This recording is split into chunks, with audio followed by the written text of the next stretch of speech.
ئەگە دڕابیتن بەڕاستی 5,000 6,000 تا 7,000 دیناریش فەرقی هەیە. ئەم دوو پارەی بەدەستمەوەیە هەردووچیان 100 دلاری ئەمریکین، بەڵام ئەمەیان نرخەکەی 141,000 دینارە، ئەمەشیان نرخەکەی 135,000 دینارە. بەهۆی ئەوەی درزێک لە بەشی خوارەوەی دۆلارەکە هەیە. لە ئێستادا لە بازارە دۆلار فرۆشان لە شاری هەولێر ئەگەر بتەوێت 100 دلارێکی دراو یاخود کەمێکی قنجاوێت بیگۆڕیت جیاوازی نرخەکەی لە 5 بۆ 10,000 دینارە. جا ئەگەر دۆلارەکەشت کۆم بێت ڕۆژی وایە لەگەر دۆلاری نوێ نزیکەی 25,000 جیاوازی نرخەکەیەتی. ئەمە لە نێو بازار. دا من سەردانی چەند و سنگەیەکی ئاڵوگۆڕی دراویشم کرد لەسەر شەقامە گشتەکانانش بەشێکیان ئەگەر دراوی تێدا بێت یاخود قنجاوێکی تێدا بێت جیاوازی نرخەکەی تاوەکو 25,000 دینار دەڕوات. بەڵام لە نێو دۆلار فرۆشان و بازار نرخەکەی جیاوازەکەی کەمترە. جا من دەمێت قسە لەگەڵ کاک کەیفی خۆشناو بکەم لەسەرەوە بابەتە. کاک کەیفی سڵاوت لێبێ، دەمێت پێم بڵێ ئەم 100 دلاریە بەرمنە کەمێکی قنجایە، هیچ کێشەیەکی هەیە لە نێو بازار؟ بڵێ بەخێر بن بەخۆی کێشەکەی چییە؟ کێشەکەی دڕاوە. ئەگە دڕاو نەبیتن دەڕوا، بەڵام ئەگە دڕابیتن بەڕاستی 5,000 6,000 تا 7,000 دیناریش فەرقی هەیە لە بازار.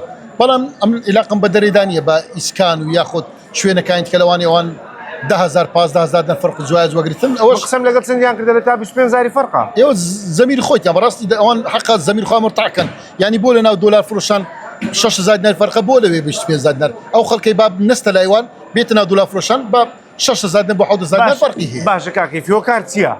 هۆکارەکەی ئەوەیە بانقی مرکزی حکوومەتی عراقی دەبی اتفاقی دەگەر بانقی مرکزی ئەمریکای بکاتن لۆی چەند باقێک چەند فەرعێک بکرێتەوە لە عراق بۆی ئەو پارە دڕاوانە سحب بکەنەوە.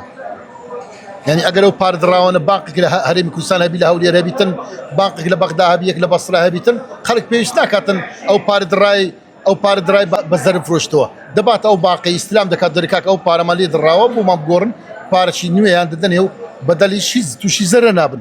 بەڵام خەڵک ئەو پارەیە وەردەگرێت کاک کەیفی؟ ئەو پارەی وەردەگری بەڵام بە کەمتر ناڵێم ئێستا ناو دۆلار فرۆشان 6,000 تا 7,000 دینار بیدەیتەوە خەڵک بەنمونە کابرایەک دەڵێت 500 دلارم دەوێت، یەک لەو 100 دلارانە ئەو 100 دلاری پێ بدەیت. بەڵێ وەردەگری بەس ئەگە فێڵی لێ بکەیت چۆن بەدزی بیدەیە نەزانی دڕاوە تەمەشا نەکاتن سیخەی بەتوبی، بەڵام ئەگەر بزانی پێی برێ وەرناگری بەڕاستی خەڵک وەرناگری، خەڵک وەرناگریتن. تازە بەخۆ سوال لە برادەرێکی کرد گوتی ئەم وەرناگرم مۆنیە بە تووشم گوتم وەردەگری توش گوتت ئەگە بە بەلاش بمدەیە وەردەگرم نەکوها کەس وەرناگری بەڕاستی چکە خەڵک خۆ توش زەرمەندا کاتن. خەڵک وەرەقەی قەردارە یان دوو وەرەقی قەردارە بەخۆی با 141 فرۆشتەوە بە 41 ڕۆبەش دەکریتەوە یان بە 41 دەکریتەوە لۆ 6,000 دیناری توش زەرر بیتن. ئەوەش دەکاتن کابرا ڕۆژێ لەوانەیە يعني قازانجەکەی محدود بی لەوانەیە 10,000 15,000 دینار بیتن کەچی لێرە 6,000 دینار لە یەک وەرەقی زەرر بکە ئەوەش بەڕاستی بێزەمیریە. باشە کاک کەیفی، قسەکمان کرد گوتت لە دەرێ باڵێ لە دەرەوەی وڵات لە تورکیایە لە ئێرانە یاخود لە دوبەیە لەوێش بەشێک لە دۆلارە کۆنانە وەرناگرن بەرمونە ئەو 100 دلاریانە. بەڵێ ئەوە چییە؟ ئێستا لە تورکیای پێشان دڕاو هەمووش دەڕۆیشت چکە لە تورکیا وەکو عراق نییە، لە تورکیا باقی هەیە ئەمریکای ئیتفاقی دیگە ئەمریکا بەس ماوەیەکە لەوێش ناڕوە.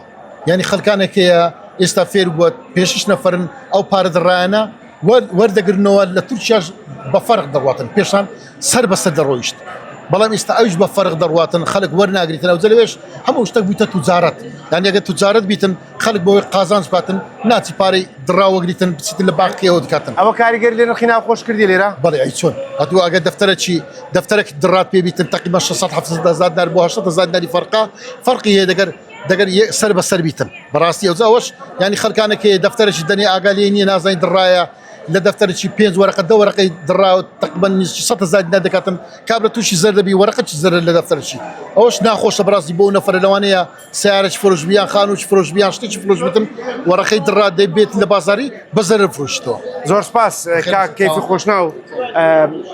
ئەنجومەنی بازار دۆلار فرۆشانی هەولێرەوە بازدەوە دەکات بەهۆی ئەوەی کە خەڵکیش ئێستا پارەی دڕاو وەرناگرێت جیاوازی نرخیان هەیە و لە 100 دلاری ئەمریکی ئەگەر کەمێکی قنجاو یاخود دراوی تێدا بێت ئیدی تاوەکو 10,000 دینار جیاواز نرخەکەیەتی و بازدەوەش دەکات بۆی ئەوەی پێشتر لە وڵاتانی دەوروبەر پارەی دراو یاخود کۆنەی پێش ساڵی 2009 وەردەگرت بەڵام ئێستا ئەوانی ژوەری ناگرن جا ڕێگا چارەش کە کاکەیفی بازۆ دەکات باشترین ڕێگا چارە ئەوەیە کە حکوومەتی عێراقی بانکێکی مرکزی دابنێت بۆ ئەوەی ئەو دۆلارە کۆنانە وەربگرێت و ئیدی هاوڵاتیان زەرەر نەکەن.